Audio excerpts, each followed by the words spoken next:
এক বিরাট জলাশয়ের ধারে এক গাছে ছিল বকের বাসা। সেখানে বাস করত এক বক। বকটা ছিল বুড়ো। সে আগের মতো তাই জলাশয়ের ধারে এক পায়ে দাঁড়িয়ে বহুক্ষণ ধৈর্য ধরে মাছ শিকার করতে পারতো না। একরকম উপবাসেই তার দিন কাটছিল। বকটাই বাঁচার জন্যে ফন্দি আটলো। একদিন গাছ থেকে নেমে জলাশয়ের ধারে বসে অযোধ্যারায় কাঁদতে লাগলো। পথ দিয়ে যাচ্ছিল কাকড়া। সে বললে, কাঁদছো কেন মামা? তোমার কি কোনো বিপদ?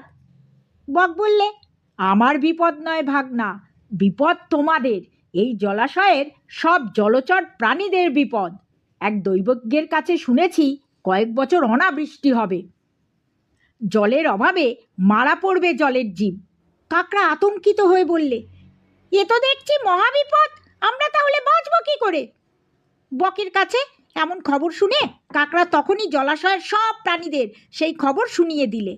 মাছেরা তাই বিপদের খবরে ভীত হয়ে ছুটে এলো বক মামার কাছে।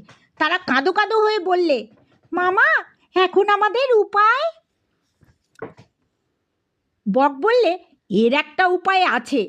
এখান থেকে কিছুটা দূরে একটা বড় সরোবর আছে। সেই সরোবরে অনেক জল।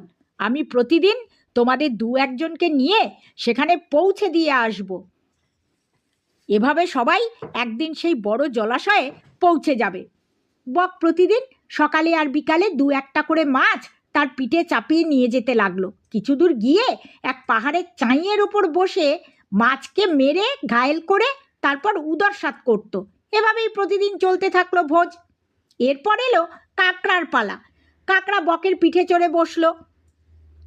সেখানে পৌঁছে কাকড়া দেখলো অসংখ্য মাছের কাঁটা ছড়িয়ে আছে চারদিকে। তার আর কিছু বুঝতে বাকি থাকলো না। সে সহজে অনুমান করলো বকের শয়তানি।